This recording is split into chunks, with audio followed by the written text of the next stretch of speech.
Call the meeting to order. Please rise for the pledge. Yeah. I pledge allegiance to the flag of the United States of America and to the republic for which it stands, one nation, under God, indivisible, with liberty and justice for all.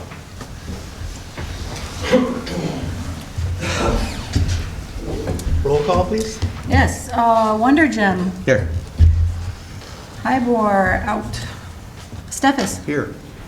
Gardine here. Palmer. Here. DeHaan. Here. Van Eck. Here. Thank you. For the quorum. Please note, as a courtesy to the members of the audience and the Board of Education, please silence your cell phone. The public will only be able to speak during public comment if signed up. I have two. Was Trent, I thought you were you signing out another one, or? All right, so just the two? All right, thank you. Approval of agenda, can I get a motion? So moved. Support. All those in favor? Yes. Yes. Passes. All right, we're, Yes, and I'll mention that about the agenda. We have a couple things on here that won't take place tonight due to the weather, so we'll postpone those till another time. We didn't want kids out in this, so the Cummings report will take place on a different date, and under superintendent's report, Grandville High School Career and College Readiness will do the same. So we'll bring those back around to you when the weather's better. all right, thank you. We will go to board member reports. Joe, you have anything? Sure, thank you. Two things. First of all, Mark and I are going to go do a walkthrough at Resurrection Life Church for a reunification process coming up next week, I believe. So I'll report back, next board report on that. And does Walt, do you have that picture? What is it? I'm sorry, reunification training. So reunification training is if there's active violence at our school or we have to evacuate, like where are we going to go to get kids back to their parents? That's what that is. Yeah, no problem. I wanted to share this picture. That young lady there is Emma Perez. And she's got a lot of blood, sweat, and tears on that court behind her. And I just thought this was a really cool photograph. So you can see her knee brace on. She blew her knee out, I think, game 2 this year. Basketball? Yeah, as a senior. Oh. And it just, it ended her career in basketball, high school basketball at least. So what's cool about this is you see the emotion there. But look at Mike. I think that's just an awesome representation. And I know that there's a lot of people in this district that are just like him. But I want to acknowledge the class, that it took for Mike to grab that microphone, stand out there and talk about Emma on her last game. It was just cool. So I wanted to share that with you all. Oh, thank you. Yeah. All right. That's all I have. Thanks, Joe. Yep. Go to Sally. Okay. My only reports are is that this next Monday, I think Bob and Amy and I are going to go to the Be Grand event at Grandville Elementary. I'm looking forward to that. But also I wanted just to commend so many of the teachers in the district who are uplifting their students in their classes. There have been a number of students who have had some pretty big hardships in their life, fires or parents passing away and such, and these teachers are always lifting up their kids and fulfilling needs that they have. And I just want to emphasize again what a great staff we have and how caring and how much they care for our students. It was really neat to see. All right. Thank you. Bob? Yeah. So first, I want to publicly apologize to Heather.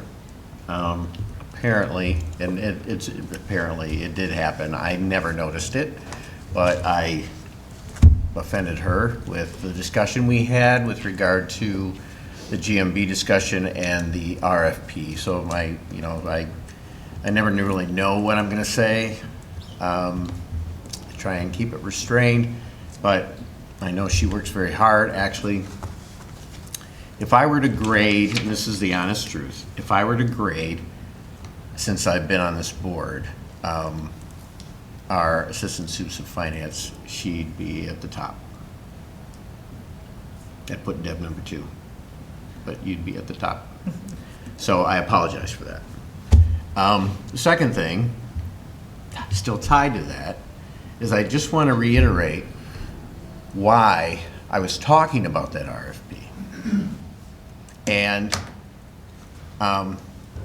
specifically in the private sector, and again, we don't have to have discussion, I'm just telling you from my position. In the private sector, and actually in the public sector, because when you're working through any kind of government, RFPs are kind of the thing. And it is very common to manipulate the RFP process, whether inadvertently, knowingly, or just trying to gather information and you're the innocent party as you're developing it. So I did meet with Raj, and GMB has brought value to the district. The difference that we have in that, and I think it's, I'm going to go back to Ronald Reagan.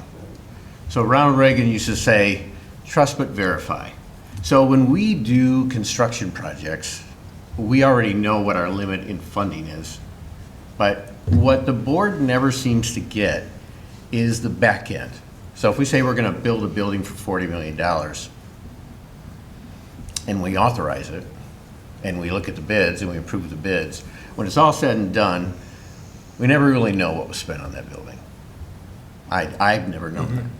So that's where this, and I guess maybe my unknowledgeable information with regard to the relationship with GMB and how they do help us, but I never get that piece. So it's an open end for me. So going forward, that's, and I already talked to Raj about that, I would like to see that going forward. So again, you're a rock star, Heather. All right. Thank you, Bob. Art?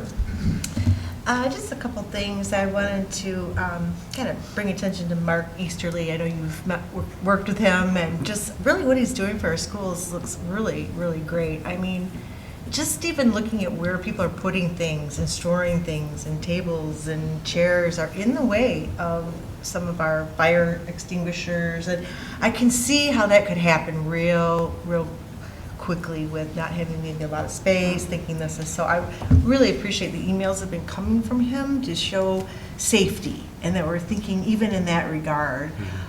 It's not always just active shooter, you know, it is fire too, and having those things available to our students and to our staff without having to look for it. So I just want to appreciate him and the work that he's doing to keep our schools safe and buildings safe.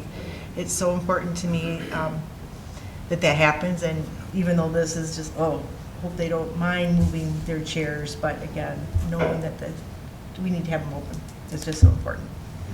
Lastly, I want to thank you, Roger, for the pool information. So I haven't been really on this, except my neighbor is letting me know. And some of the things you've mentioned are very helpful to me to be able to explain, particularly the delay in getting back in the pool is just, I didn't realize what a large process that is for the caulking and the drying and then the draining of the pool first. And so thank you so much for providing me with information to help us understand a little bit more about how the pool is being maintained and what it takes to do that. Yeah. So thank you. Okay. That's it. All right, thanks, Barb. Amy?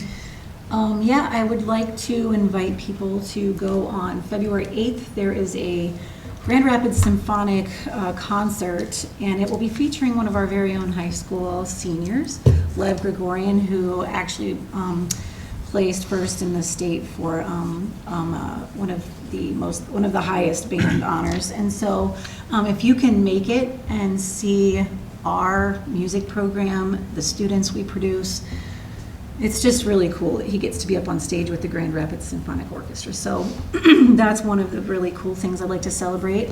Those same band students are still working towards solo and ensemble. I know my son is in a quartet and a solo, and they pay private accompanists, and these kids work nonstop. I mean, marching band is over, but then they go right into Winter Winds, and then they go right into solo and ensemble, and then there's just nonstop. This is a really great program. We're really, really blessed to have it. The other thing is the hockey team for 2 weekends in a row traveled, once up to Traverse City.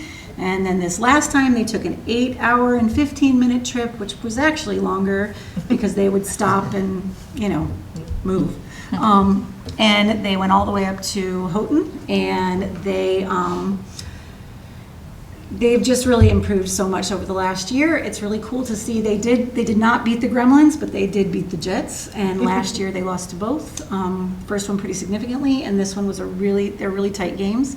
I'm really also very thankful and proud of that program because Joel does create some very really great young gentlemen too in the process. There's a lot of integrity going on. There's a lot of I just love that program. So proud of the hockey team. 14-4. Yeah, I should know that, but I don't. Yeah. They're going to beat the Rockets tomorrow. They have to My old beat. stomping They have to grounds. beat your old stomping grounds. Yeah. Yeah. So tomorrow we travel to Reed's Puffer. So, Okay, Yep. okay. Good luck. thank you. Hopefully there's a game. Hopefully. Skate all the way there.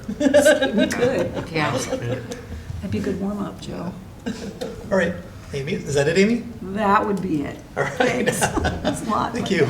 I just wanted to echo with Bob's comments with you, Heather, and how much the board appreciates everything that you do for the district. So thank you. Also, thank you to all the students and staff for the board appreciation things. I haven't had a chance to look through those yet, but thank you for that. I think Roger might mention more on that, but thank you. For me, I've gone back to wrestling a couple of events, which is cool. I haven't been to those since my brother wrestled in high school, so it's been cool to go back and see some of those and beat Rockford. That's always, whenever we beat Rockford in anything, that's always cool. I noticed in our email, and I hope to be able to get to this, is we've got a play coming up the end of January here. So like last year, I traveled way too much, and this year I'm hoping I don't, so I can be at more of that. And then just mention, it's crazy, but for people that don't realize how much effort our coaches put in, my son, I mean, not that he does a whole lot, but he helps with football and baseball. And Coach Stiegel has already had the kickoff meeting for football with all the coaches, and they baseball team started hitting in the cages last week. So that tells you, spring's on the way, hopefully. But all the time that our coaches and players put in to do everything that they do. And we appreciate that. So that's all that I have. So Okay. pass it to you, Roger. All right, thanks.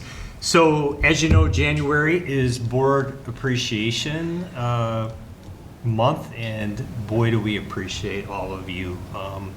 Your commitment to this district, your ability to push thinking, your ability to, really work as a team with me to do everything we can to provide the greatest experiences for our kids. And our staff could have used you this morning with the wind chill and the snow. I'm just kidding. But anyway, all seriousness, just want to say thanks for all that you do. I mean, I am around a lot of superintendents and a lot of different things, and I know sometimes you go to board professional learning, and you come back and go, wow, are we fortunate. I'm telling you, we are truly blessed to have the people at this table. You guys, it's not like that everywhere. It just isn't. I feel you really allow us to do our jobs, our day-to-day jobs. You push our thinking, and if you don't understand something, you ask for clarification, and that's really all you can ask a board to do. So just thank you for everything that you do. And I know at times we might have disagreements, but we're still lockstep, and I know you have my back, and I certainly have yours, so thank you. And as you can see some of these things, you're gonna get more, because we've been out of school a couple days. We have a few schools that couldn't bring theirs in, but you're gonna get some more things coming up, but we just want to make sure you have these small tokens of appreciation. And again, thank you very much. Thank you. So along those lines, obviously my son stopped by today, so this is to our awesome school board from the first graders at West. I told my son, just don't get me a bunch of mugs and stuff. So I said I appreciate the intrinsic stuff a lot better. Oh, that's So this is really for the cool. board. Very nice. Pretty cool. Yeah. Cool. He didn't tell me it was here either. That needs to go up. Thanks, Bob. All right, we have, moving on then, no old business. The next one is consent action agenda. Can I get a motion, please? So moved. Support. All those in favor? Yes. Yes, opposed? Nope. Motion passes. All right, moving on to the next item, the regular action items. Preschool and treehouse tuition rates. Can I get a motion, please? So moved. Support again. All right. It is recommended that the Board of Education establish the tuition schedule for preschool and treehouse programs for the 2025-2026 school year that was shared as part of the January 10, 2025 board update and is outlined in the tables below to follow this recommendation. It is further recommended that the board approve the program increases in subsequent years as follows. 5% increase to preschool tuition, $10 per week increase to treehouse boost before and after in summer programs. So I wasn't going to read all the charts here, but Roger, do you have anything to add? or- Yeah, we have some things. I mean, mainly we'll open up for questions, but we'd just like to commend Megan and Julie. They put this together with Heather and really looked at what's happening out there around the area with other programs and so on. And all we're trying to do is provide the best service, the best support possible for our kids and our families, and, you know, not be at the top end of everything, but, you know, but yeah, we do have to, in order to do what we have to do, we have to land somewhere around the middle. So, yeah, so if you have any questions or anything you wanted to add, Heather, Megan, or Julie. Yeah, sure. So we just have a real short presentation, so we can throw the slides up there so you can see. But just to echo what Roger said, Megan and Julie did all the legwork on this, and it's really hard to find apples to apples comparisons. And then we tried to do that around our neighboring districts, which I feel like we did a good job of finding the most comparable to put in the slides. The other piece to that is too, you know, the for-profit entities that do this, the Apple Tree and whatnot, they're not so willing to give you their information, go figure. But I think we kind of outlined what we're looking to do, and it is amazing how many programs we were able to offer our families. So just a brief agenda, here's what we'll go over. And when we talk about the program goals, for us, it's affordability for our families. We do offer a lower tuition or free, in most cases, GSRP to families from a preschool perspective. And then also the financial sustainability. So it's always been for preschool at a minimum just to break even. And then the treehouse side of things, the daycare, that has always brought in some additional money so we can cover our indirect costs associated with maintaining those programs. So I did put a little history in here, and I included the minutes and the proposals from the previous times we've brought you increases to the preschool tuition. The last time was January 6th of 2020, which unanimously approved. Again, that's in that longer packet within your board packet. And then in 2023, we brought mainly some adjustments, like we eliminated the 2-day programming, and then we increased the summer offerings by $10 a week, which was also approved. So those are in your packet if you wanted to take a look at that. Why the increase is necessary, it's really directly related to labor costs and the market and our ability to recruit and retain our staff. We're seeing turnover every 2 to 3 years. A lot of our staff are college students, which is great, and they're headed into the education world, but then they're leaving the early on the treehouse side of things for their jobs. So I think we have a pretty good funnel from Grand Valley and some other places that they've worked with, but we are still observing a lack of applicants.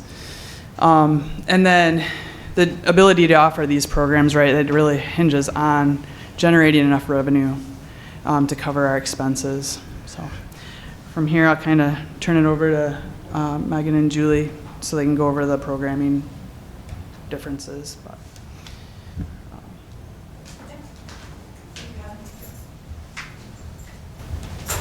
And thank you to all the board members. We do really appreciate everything you do. And I know I've worked side by side with many of you, so thank you.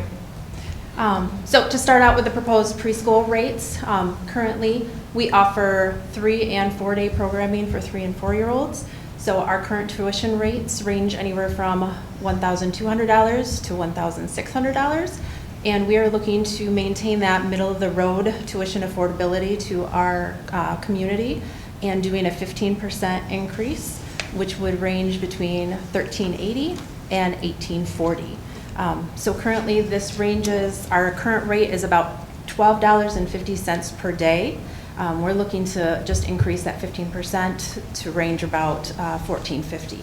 So overall, just a couple of dollars a day to help sustain, pay those wages that our dedicated staff deserve, as well as keep up with the changing times and make sure we can continue to provide a quality preschool for our future Bulldogs.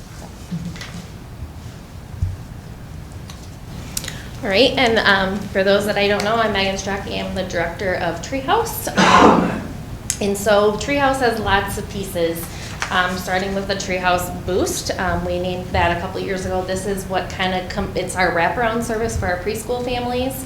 Our current tuition you see is we offer 5-day and 4-day, $130 for 5 and $110 for 4 days. I'm proposing a $20 increase in both areas, just to cover cost of toys. Toys are expensive, and keeping up with what's cool. You got to bring that in because you got to keep those kids engaged for those times that they're there. Some kids are there from 6:30 a.m. to 5:30, and they go to preschool for 2 hours. Keeping up with crafts and snacks, food. We've seen the increase in food as well. And we're comparing with Byron Center. They have a similar program, and they charge $240 a week for their program. And then we also assist GSRP families because we have 3 of those classrooms in our building.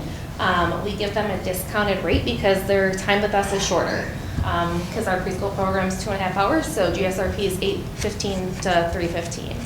So they're with us essentially before and after school. So we offer a 4-day at $90 and a 5-day at $126. Just because on Fridays there's no school, so it's a full day for them. So it's a little more of a cost. It's still $36 a day.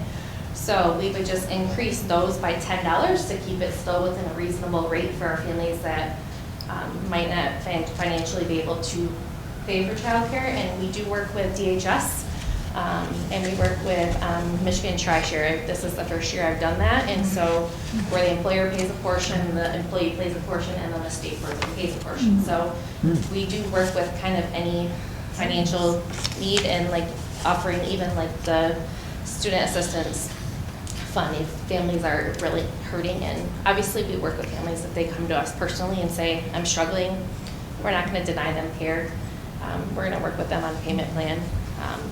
But we want to include everybody, give them the opportunity. And then we have no school weeks, where we have, so preschool doesn't start until after Labor Day.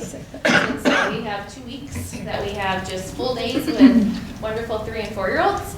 So we offer 5-day, 4-day, and 3-day. And because it is full day, it's $180 for 5 days, $160 for 4, and $125 for 3. So I'm looking to add $20 to each one of those, just to help with staffing. I need more staff on those days. Ratios are smaller at that age group, so just having more people on hand, which, and having the additional tuition raise would be beneficial. All right, moving on to before and after.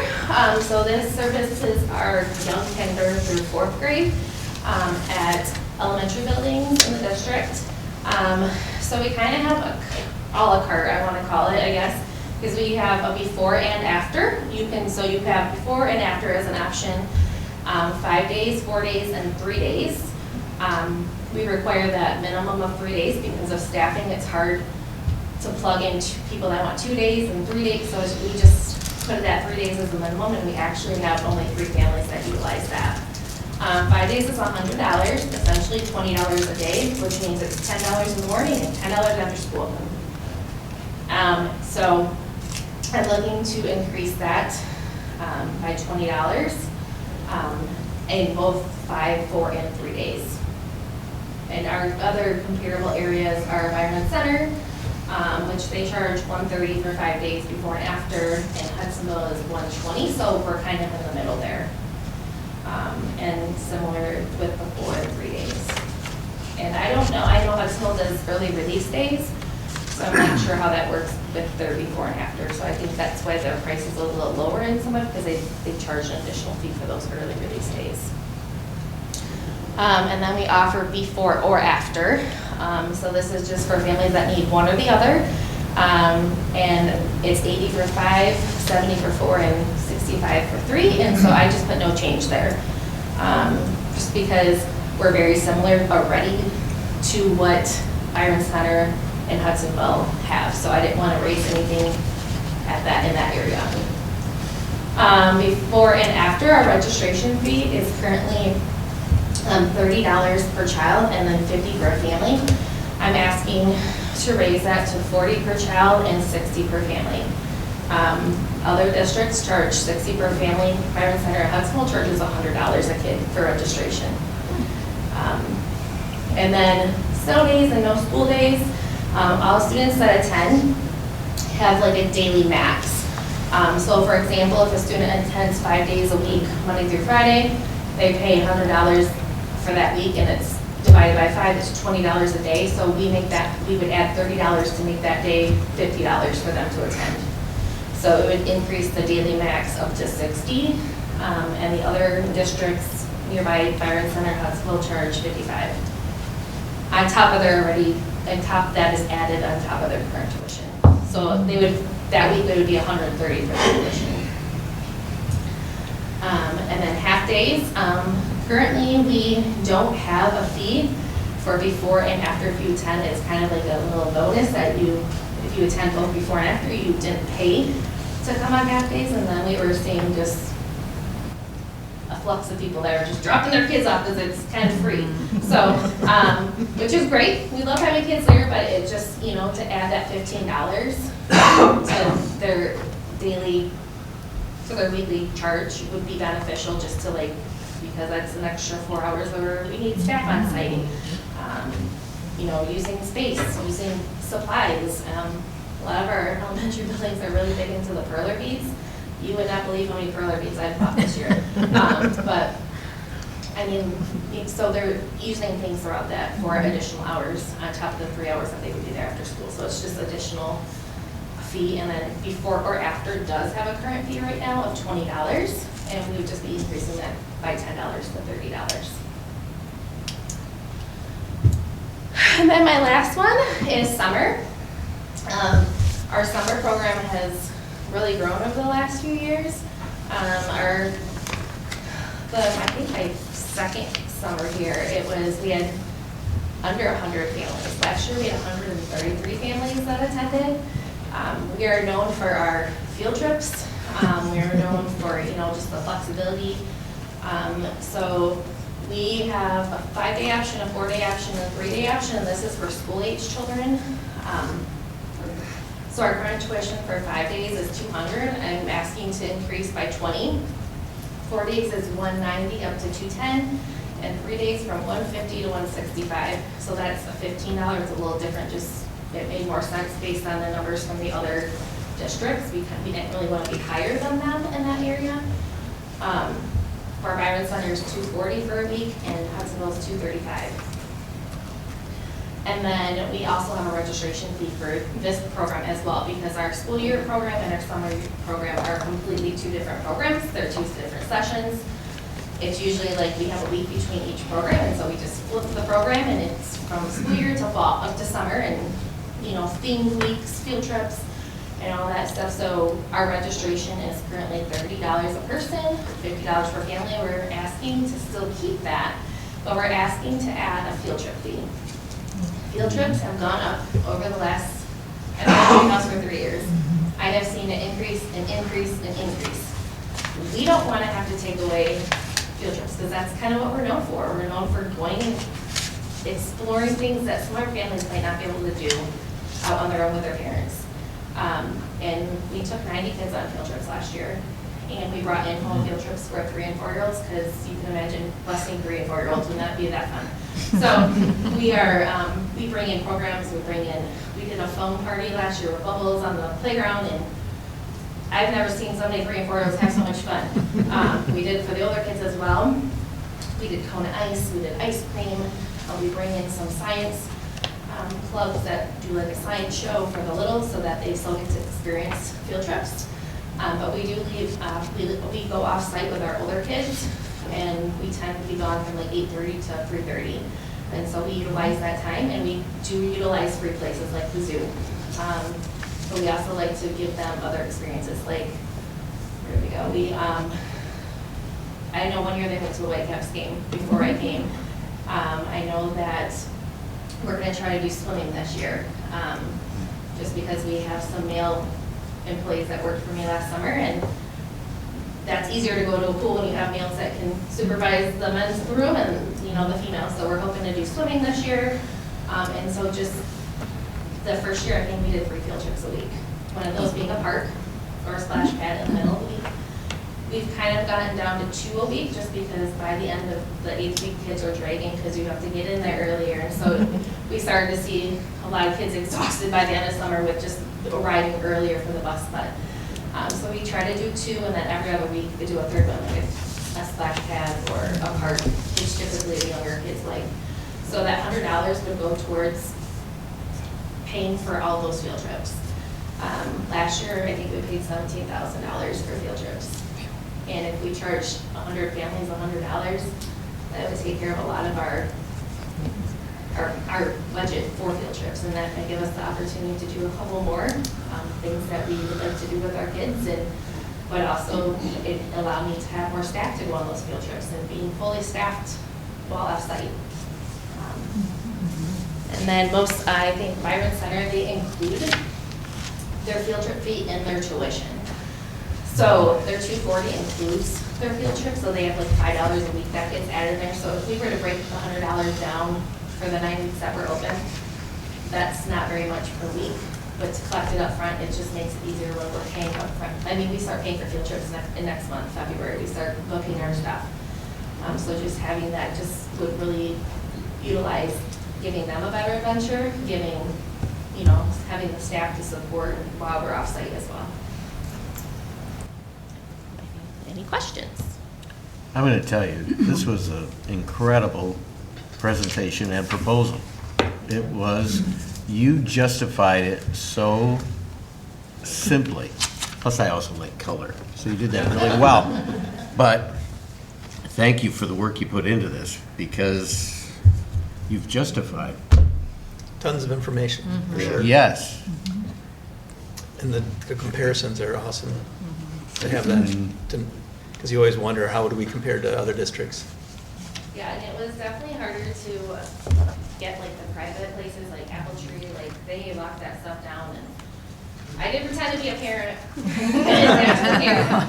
I mean, theirs were definitely higher than what any of our districts apply, but for tuition. But it's definitely hard to do that digging, and a lot of places aren't offering their stuff out. It's very basic. So to do some digging and just make opportunities for everybody. I'm assuming that your proposals are based on like average enrollment, like for example, in the before and after categories. Is Yep. that correct? Based So on right now we have, I believe, 83 in the before and after, and typically we have, sometimes it's heavier that we have the ones that choose just before or after. Most parents can get their kids on the bus, so our after program seems to be a lot bigger, just because after school is harder for families, especially with young kids. So typically we do have a handful of kids that are before and after, but then we just have a couple that are just, we have a lot, majority of them are before or just after. For people that work early in the morning, they drop their kids off, but then can pick them up after school. So that gives them that flexibility where they're not also being charged an arm and a leg for their kid to be watched for an hour as compared to somebody that needs before and after, and they $100 to them for their kid to be watched for 4 hours. So like, sure, I'll do that. Right.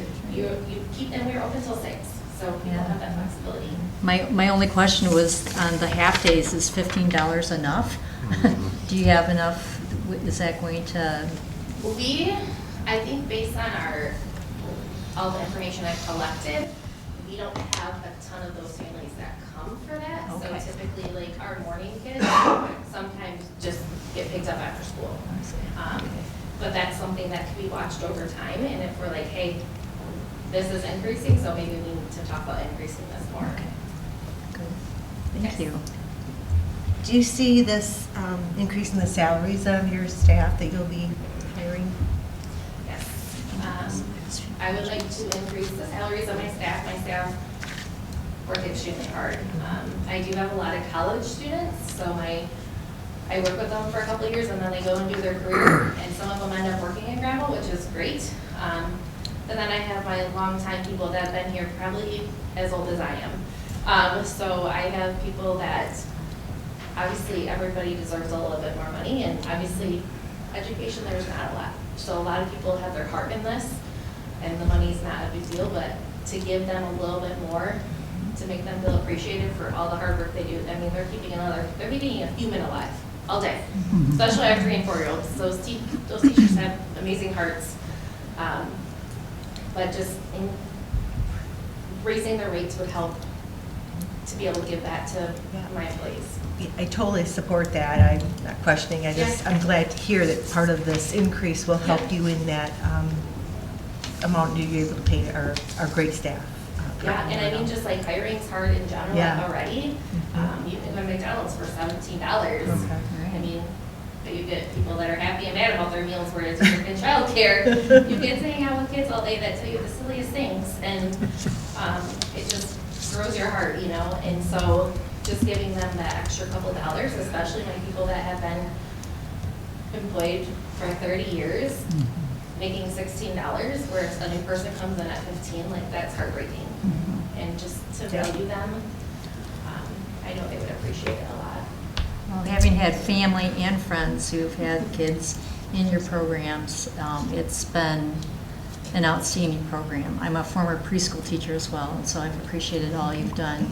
But also to put together a budget that's so competitive with the nearby districts is amazing. I mean, your numbers are impressive. I equate your staff with that many preschoolers to herding cats, so they deserve a raise. And second of all, everything that you propose is extremely reasonable and probably on the low end of what I would consider, bump up a little bit, but that definitely reasonable. Thank you for putting that together. One of the things I really, you know me, I'm like your biggest fan. The entire staff works together and knows each kid individually. I know this for a fact because I have my little 5-year-old granddaughter there.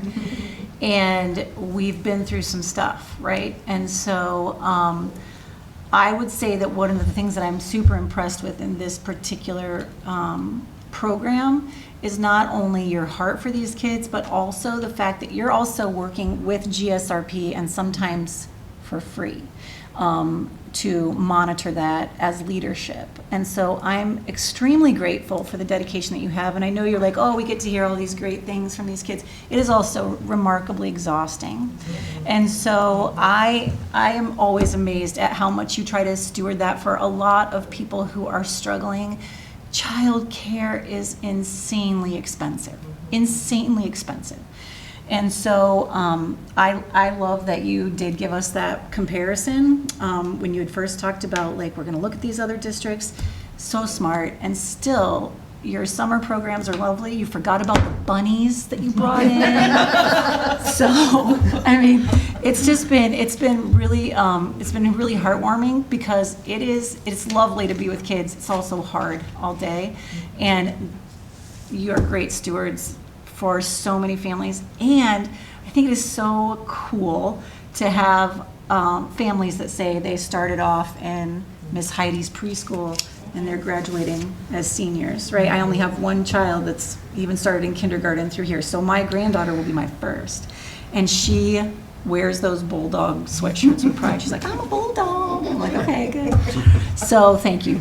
So, you know where I stand on this. That's a really good point, that we're growing bulldogs here in preschool, and that's really important for our numbers. Absolutely. To get good care, affordable care, that we're going to keep these families with us, and I think that's just the real benefit of what y'all are doing, is making it so folks can come here and receive an excellent education, not only in preschool, but throughout their whole time here. And a lot of them do move on from preschool care up to elementary care with us. So we do get to see them kind of grow up through elementary years, and it's wild to see some of the kids from when I started only 3 years ago. This is my 3rd school year, and just like, wait, what? You're leaving elementary school? What? It's amazing to see them grow and all the things that they change and mature, like from preschool up to like 1st or 2nd grade. Yeah. It's amazing to see the change. You're really the starting that foundation of learning, so great job. All right, any other questions? Anyone to do a vote? All right, Van Eck, Yes. Palmer, Yes. Edwards absent, Steffes, Yes. Guardian, yes, Wondergem, Yes. Dahan. Yes, All right. motion passes. Thank you. Megan, Julie, thanks. Thank you. Thank you very much. Stay warm. All right, we'll move on to the 2015 bond refunding. Can I have a motion, please? So moved. Support. All right. It is recommended that the Board of Education approve the attached resolution, which authorizes the issuance of the 2025 refunding bonds for the purpose of refunding 2015 Series 2 of bonds approved by the voters of Grandville Public Schools on May 7, 2013, not to exceed the sum of $39,500,000. Background, Roger? Yeah, that was good. That was good. Did you have a motion and support? We already did. I'm sorry. I He missed does it that. before. Okay. Okay, gotcha. all right. No, that's okay. That's No, that's it good. all So, works. this is always an exciting thing to bring to people and bring to our community. And I'll turn things over to Heather, and you can kind of see what's taking place here. So I'll kind of start back, I guess, at the beginning. So as part of that vote in 2013 that the voters approved, we issued bonds in 3 series that time. We issued in 2013, which we've refunded. And again, a refunding is similar to like refinancing your mortgage. And you're looking for savings on your interest rate or a reduction in your debt service as well. So now we're able to refund or refinance the Series 2 2015 bonds. This amount was a lot higher than that first series that we were able to refund. So that again is a reason for that overall interest rate savings of about 7.48%. Typically, on average, you'll see savings of around 3%. In fact, like our financial advisors won't recommend anything below that. So we're able to save the taxpayers. This is not like any funding that comes directly to the district. It's on that repayment, so over the taxes that they're paying on that millage. An estimated $2.8 million, and that's from a $3.8 million reduction in the debt service schedule. So upon approval, I will need Amy, and then I'm going to meet with Jason tomorrow to sign the bonds and some other documentation to send back to our attorneys. I like that wording, my job. Anybody have any questions? It's not like you gotta pay it back. No questions? Nope. All right. Want to do another vote, You bet. please? Wondergem. Yes. Highboard's not here. Steffes. Yes. Guardian, yes. Palmer. Yes. Dahan. Yes. Van Eck. Yes. Motion passes.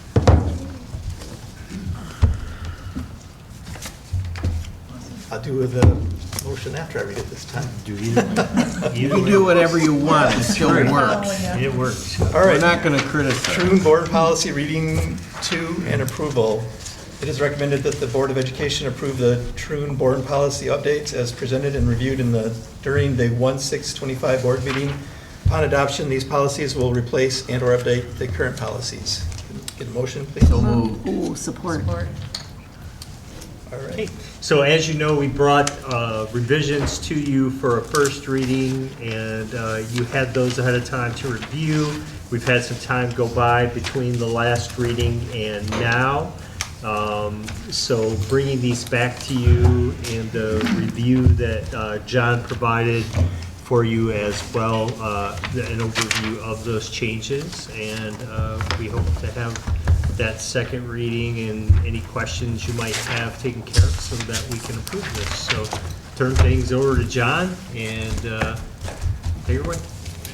Just a few things before we jump into these revised policies. I anticipate within the next month, for sure, there'll be a few additional policies that I'll need to bring. One of them is the Earned Sick Time Act, depending on whether the Senate bill or the House bill has action and does something with it. But if those bills take too much time, we get close to February 21, we will need a policy to ensure that we adhere to that. I just need you to know we're already in alignment. We're good from a leave time standpoint with all of our employees, but we'll need that policy in place. And also, you may have noted that the Kansas court vacated the 2024 Title IX regulations.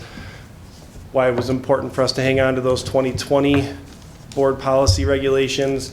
Troon is already looking at and working through, again, another adjustment to their policies to move the 2024 out and to bring the 2020 regulations back into that. Like I said, we hung on to the Neola policies so that we were covered should that have ever occurred. All of our buildings are now covered under the 2020 regulations, pending any additional litigation or court cases or any of the things that go along with that. But I know Troon has already, I've talked to Katie Broadus, who is the attorney that had kind of worked with us on it, and they're already working on the policy changes for those. So just know that even though we're going through a large bump here, those two pieces are things that I'm going to need to bring within the next month or two before we jump into anything else. So, yeah. I just wonder if you could talk about that Title IX a little bit more. You say a court threw it out? Yeah, so, yep. I knew that there had been Yep. legal response to that. Yeah. So the Kansas court vacated it. Vacated. They essentially ruled that the U.S. Department of Education didn't have the power and authority to add the language that they added. I do anticipate that there'll be some additional changes. I don't know if it's going to hit the middle. I don't know. But in essence, the guidance from Troon and our attorneys is with that court case ruling, we're now, all of our regulations, all of our buildings are required to investigate based on the 2020 regulations. Thank you for that clarification. It is helpful. Yep. Thank you. Would you say that's probably the most fluid policy? I mean, that could change. It sure feels like it in the moment. I think there were some things in the 2024 regulations that I think were really positive. I'm hopeful that the two sides can come together and find some sort of a middle ground that fits both of those pieces. So, yeah. Will it go back to the Department of Ed then? Is that? I don't know. Okay. It could be some other body that Yep. reviews. Okay. Yep.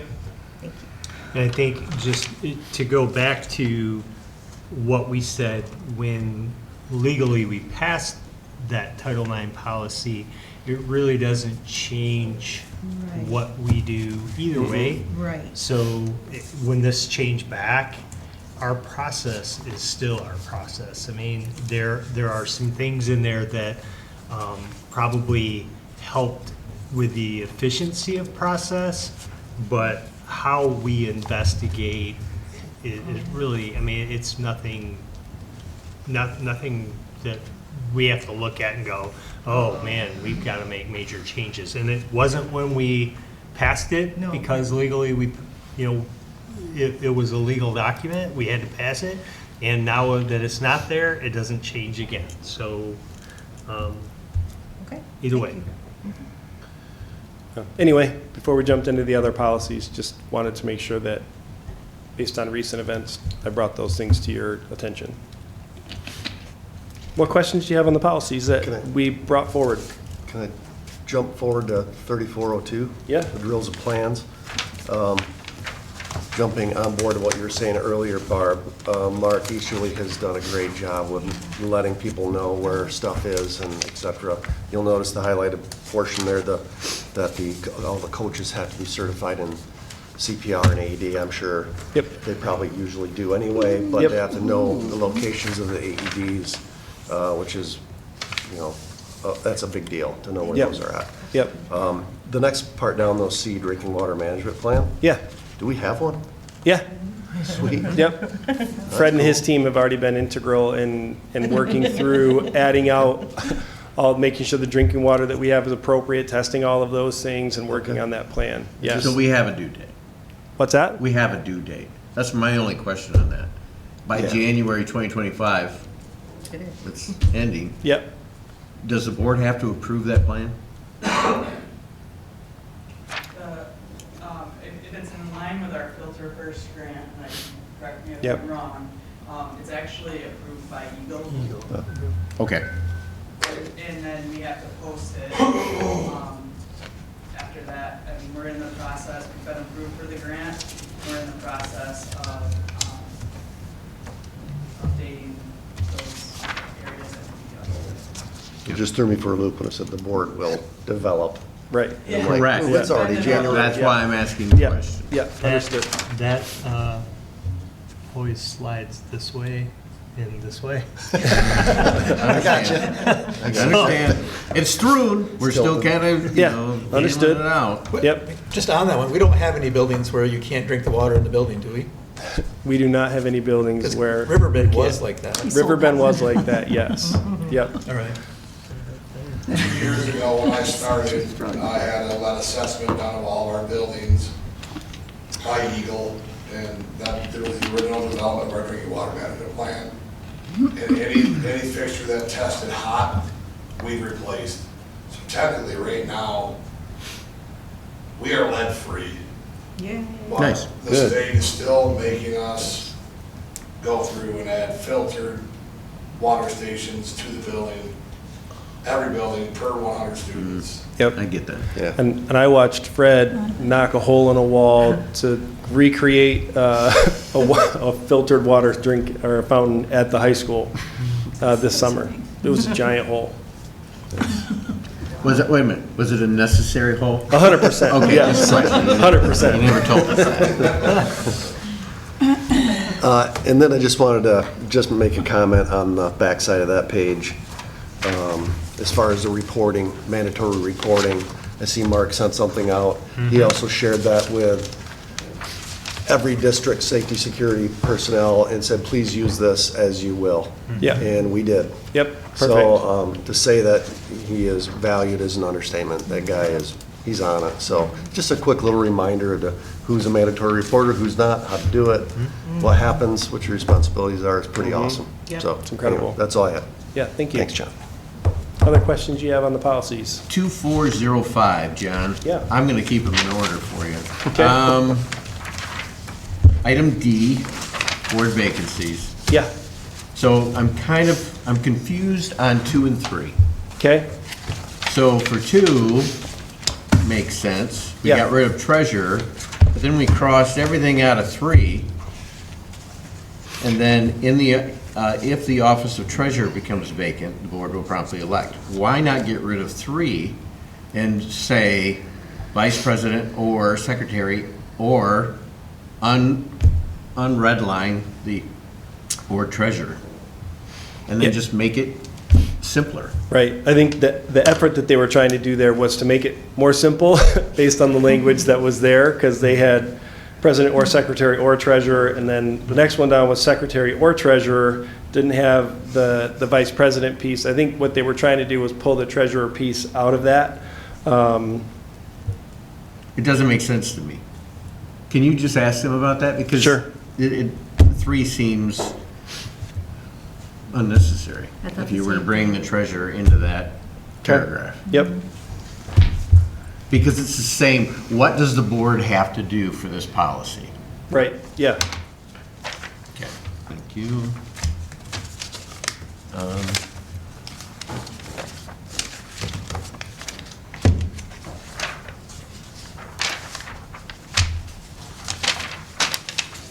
$3102.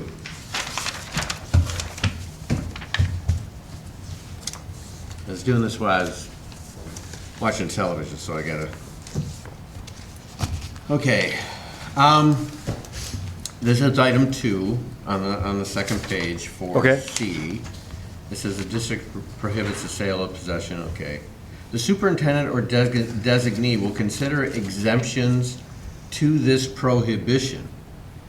And I guess something I would like to have for consideration is, wouldn't we also want, okay, my phrase is upon review and agreement by the majority of the board. I'm just asking the question, Right. you know, because I mean, I could give you an example of something that would happen there. If you had a church service and, you know, they had certain liquid that maybe had a little alcohol in it in their service, they would ask, and then I could look at everything and determine that situation and what that is and say yay or nay. what brought my question up is, in parentheses, it's got CBD. Yeah, the one that he's asking about Oh, I'm is sorry. is Okay. specific to CBD. I thought it was to all of them. Okay. And No, my- it's CBD. No. And I know, like, if we had somebody that needed to use that medically, and they were dosed appropriately, I think that's probably under the use side of it. I can understand what you're saying as it relates to sale, possession, distribution, dispensation. I'm open to the dialogue. You know what, if you can explain it, fine, I just saw it and wanted to have a question on it, that's all. So I'm not tied to it, John, it's Okay. just, let's have the discussion. Is CBD a drug? Consider it, as THC is derivative. Yeah, It's a derivative, so it makes it. yep, yep. CBD does have a trace of Trace, okay. THC in it. Correct. 4101. Did you want to talk about that at all? Is there, I just wanted to make sure, because you said you wanted to talk about it, and then just want to make sure. No, I just wanted to bring it up because Okay. Yeah. I saw it.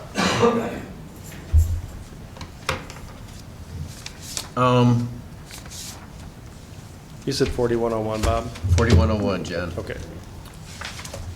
So,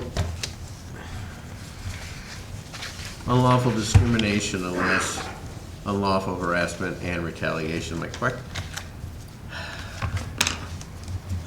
Why wasn't this in the first review? That's my question. Because you added the unlawful discrimination, including unlawful harassment and retaliation, where you took out that piece. So why was there a need for a change in this? Right? We took out discrimination, unlawful harassment, and unlawful retaliation. And then you made it you put it, you changed some words around, unlawful discrimination, unlawful harassment, and retaliation. I'm just confused. So that Because was. it almost reads the same. Yeah. This one adjusts quite a bit because in there, without the Title IX policy that we passed that was Troon, it separated out some of the discriminations, the unlawful harassments, et cetera. What this does, at least in this moment, and that's why I say going forward, there'll be some additional changes. This was one of the policies under 4101 that identified harassment outside of the Title IX policy, the way that the 2024 regs were built. All of those investigations were determined and needed to be done similarly, if not the same. So they made some of those changes based on the way that, I believe, if I remember correctly, the way that that Title IX law was written. I anticipate that 4101 is going to change. Yeah. And I would agree with you. So John, I have multiple questions. Yeah. This next one is along the same lines. Yep. So to me, as I was reading through these, I'm thinking, is this in preparation for the 2024, the elements of the 2024 Yeah. Title IX disseminating, yet there's value in some pieces of it that they restructured that is now being implemented into these policies. Yeah, so Is that what I'm reading? yeah, so what you're reading in the 4101 is a catch-up in their policy to the Title IX regulation for 2024. Got it. That's will what that change is. again. It just, it aligns, it helps these policies to align with those 2024 regs, which is why I say I'm certain that there's going to be some adjustment to these as they go back and rewrite again their unlawful discrimination, unlawful retaliation, and harassment pieces back to the 2020 regulations. So, and again, my notes on this overall were 4101 through 4105B. Yep. And 4109. Yep. Got it. Yep, All right. those were all Thanks, John. those were all created. That's why you see all the yellow and the strike throughs and all that stuff, because they were. Nope. And believe it or not, as much as I'm tired of reading, especially the first section, I gotta do you justice, John, for what you're trying to do.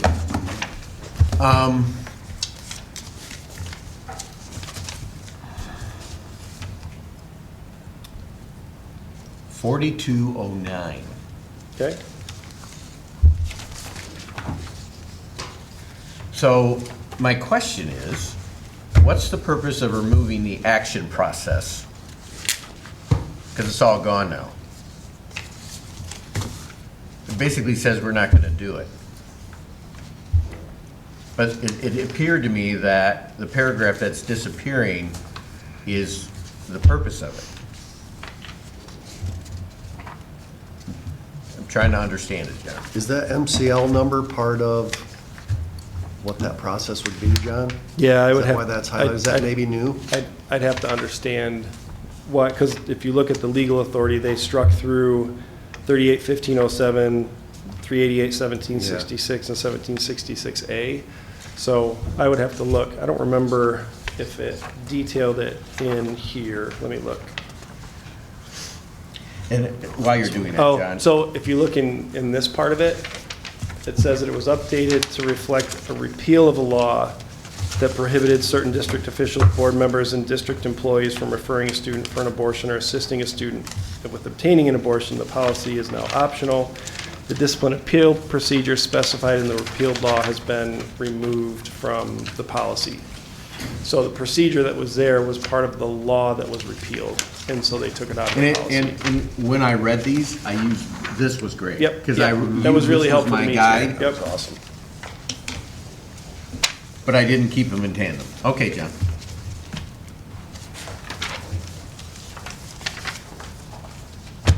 Um, 5103. So my question on this, search and seizure, is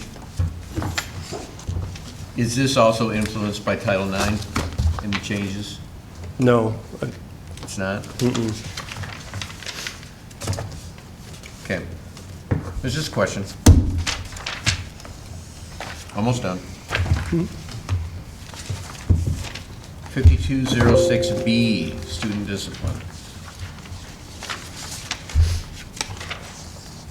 So my question on this, specifically in A, change of placement.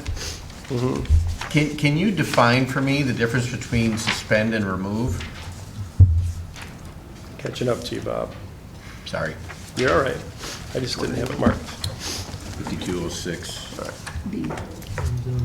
So a remove for a student with disability is more of a change in placement, and so I think that's why they reflected that number. I mean, a suspension is a change in placement, it's a removal from instruction. And with students with disabilities, if I remove a student with disabilities from an instructional space, in school, suspend them, right? I pull them out for an hour, but if I do that 10 times, I now have a pattern of removal in that class for that student during that time frame, and I may be violating IDEA law because I've removed them. So I think my guess is that's why they took out the word suspend and made it remove. Because if you remove a student from instruction, you remove them from a school setting, especially a student with disabilities, there are some significant factors that you've got to make sure that you maintain before you get there. Yeah, and I get that, Jeff. Yep. So, because you're still going to do a manifestation. Correct. Yep. And patterns of removal before that. Right. Mm-hmm. Is that just a soft way of saying suspend? Because Suspend is,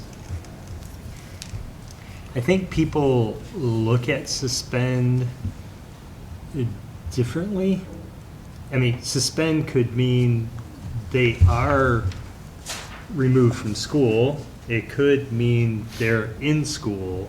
And I think the terminology of changing it to remove means, from a legal standpoint, as John said, anytime you remove a student, in actuality, it's considered one of those days. Yeah. You can't remove, whereas you could say, well, we didn't send them home, we didn't suspend them, but if you say, no, every time you remove a kid, it counts as one of those days, then it's more defined in what that is. It's not an arbitrary, like I said, somebody could say, well, we didn't suspend them. We just sent them down to this room to, work with so-and-so for a while. Well, in actuality, that is, from an IDEA standpoint, that is a suspension. Does the change in words, Mm-hmm. does it benefit the district or the family It more? benefits the kid and the family. Yeah. In particular the kid, because Yeah. there's no workaround. Well, all of a sudden you've removed a kid, 12 times, but you didn't do the other processes that are in place. If you have the remove word, you removed them. Got it. If you have suspend, like I said, they're, and we wouldn't do that, but there are not places saying that would that. say, there are places that would say, well, we didn't suspend them. We just removed them down to this room or that room. Yep. No, Yeah, and I- I'm familiar with manifestation. and, Yeah, you right. know, so- That's, Me too. I like the fact that it says remove because we have to do a pattern of removals. And so Right. now we're considering all removals, not a snap suspension, a suspension, a detention, Yeah, exactly. yeah. Okay.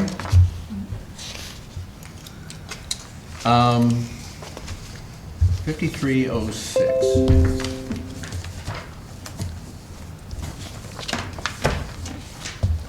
And again, I was watching TV and I did some other stuff.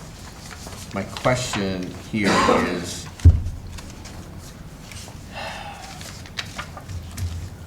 the district does not discriminate against students based on immigration, this is the new stuff, or visa status, and a student's failure to comply with federal laws, regulations, and guidance may negatively impact the student's immigration or visa status.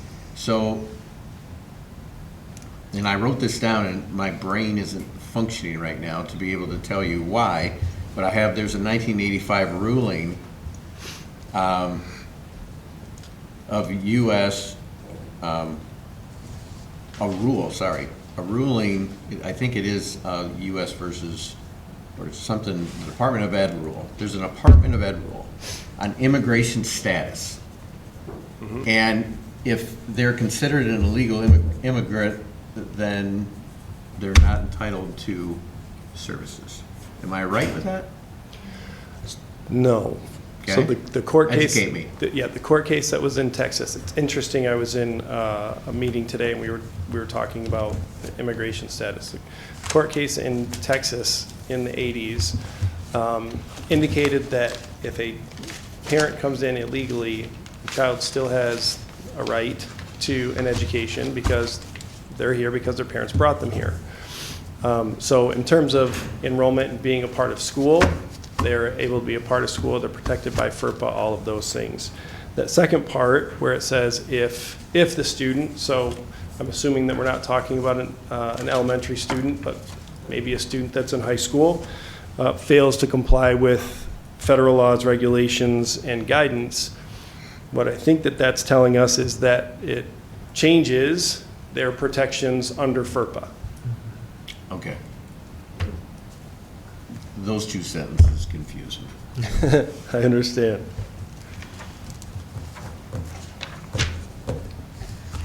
And believe it or not, John, that's all the questions I have. Okay. So we brought up a few questions earlier, and that's why I said, are we done discussing? We're taking these for action. Is there, you want to take action with the understanding we're coming back with the clarification on those one or two things, or? Yes. There's nothing here that is stop. Yeah. In my mind. Okay. Okay. A lot of it was question, understanding, Yep. And I understand it's kind of fluid. Right. So from that, there's no red flags. in Okay. What I read. Anyone else have any red flags with any of that? We'll check into the things that were mentioned Yep. and come back. And there will be changes. Yeah. I mean, obviously. There'll be some additional And even on changes. the last item, more than likely there's going to be changes. Yeah. Sounds like Yeah. Yeah, yep. So, okay. Thank you. Nice job, John. Yeah, and typically they'll do those updates every 6 months, right? They'll typically bring one in July and typically another one in January. They just gave us the ESTA policy. They put it in as a January update. It was the only policy that they were updating. Like I said, I think we'll get a few more as the transition between presidents continues over the first month, and then we'll see what that looks like after that. So. Thanks, John. This was really, that and the highlights are fantastic. Appreciate it. The way you present it, Yeah. it's easy to track. Good. Part of that is the way that Trune organized this initially is really helpful. They did it with the ESTA too. So. It is a ton simpler Yep. than the old one. Right, thank you. Want to do a roll call, Amy? I would love to. Highmore is absent. Guardian, yes. Benek? Yes. Wonderjum? Yes. Jahan? Yes. Palmer? Yes. Stefas? Yes. Motion passes. Thank you. We'll move to public comment at this time. So we have two. Amy, do you want to please keep time, the 5 minutes? Oh, sure. So we will, we have two public comments. We'll begin with Jeff Johnston, please. I don't remember if I have to read something right here or not, do I? I'll have a little disclaimer.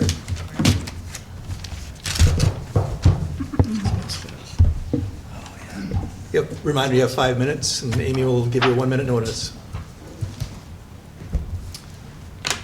Good evening, everyone. Members of the board, fellow Grandville parents, friends, neighbors.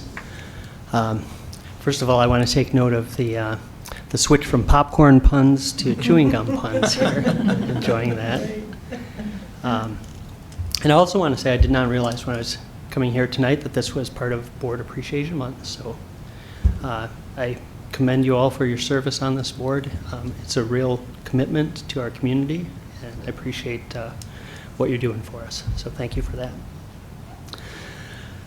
Nearly 3 months ago, people of this nation and this state spoke at the ballot box for a certain type of leadership, a certain agenda.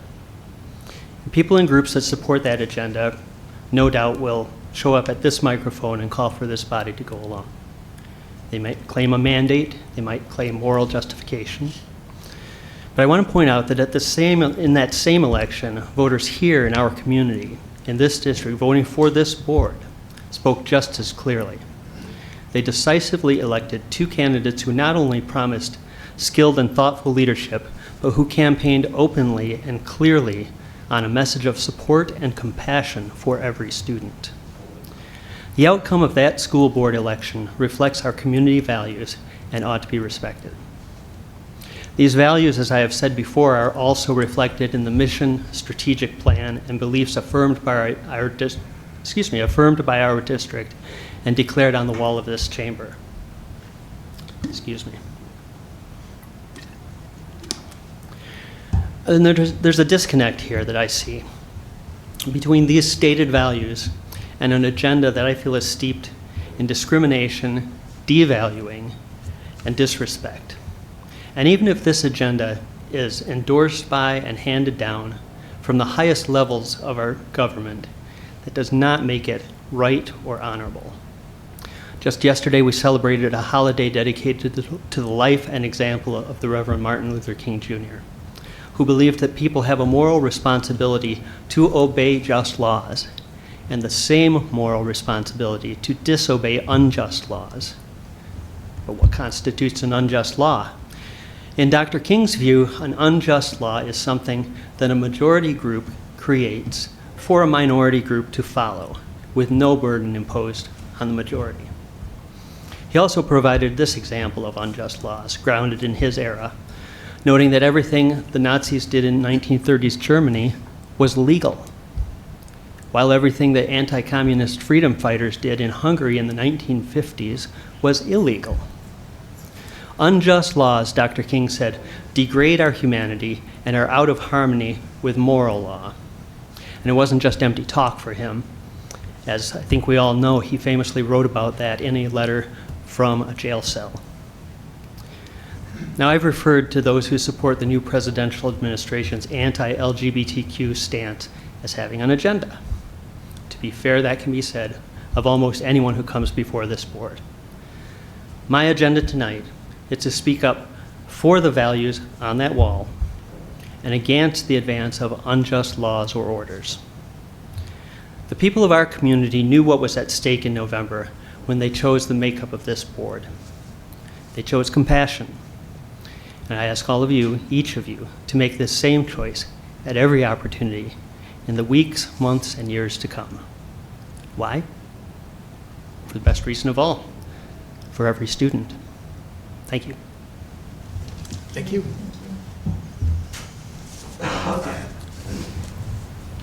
Next, we have J.R. Vanderwall.